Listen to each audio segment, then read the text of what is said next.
Teymuru məğlub eləyən Qara Məhəmməd. Ümumiyyətlə bizim tarix kitablarında, dərsliklərdə belə gedir.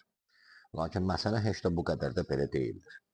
Belə ki, Teymurla Qaraqoyunluların toqquşması Teymurun Azərbaycana birinci yürüyüşü zamanı baş verir. 1387-ci il iyul ayında Ərzincandan keçən Teymuri karvanlarına qarət eləməkdə suçlandırılan Qara Məhəmmədin üzərinə Teymur böyük bir ordu ilə gəlir.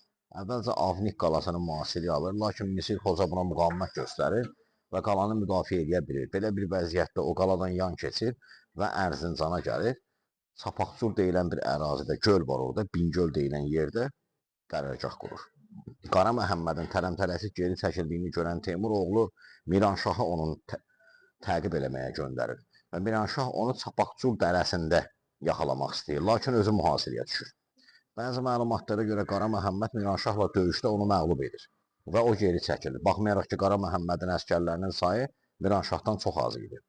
İkinci məlumatda isə o Miranşahın əsgərlərini tərk silah edir, əvvəlcə hamısını əsir alır, daha sonra silahlarını əllərindən alaraq özlərini buraxmış olduğu deyilir. Lakin maraqlı bundan ibarət ki, Miranşahın iki böyük sərkərdəsi Lələ Xoca və Şəhməlik deyilən bir nəfər bu döyüşdə həlak olurlar. Bu, Qara Məhəmmədin siyasi nüfuzunu dəhşət artırır. Düzdür, Teymur aralıqda Van şəhərini qarət edir, Qaraqoyunlu obalarını qarət edir, lakin buna baxmayaraq Qaraqoyunluların daimi yürüşləri nəticəsində geri çəkilməyə məcbur olur. Və 1388-də Qara Məhəmməd Təbrizi tutur. Maraqlıdır ki, xütbəni öz adına deyil, Misir Sultanı Sultan Bərkün adına oxutdurur.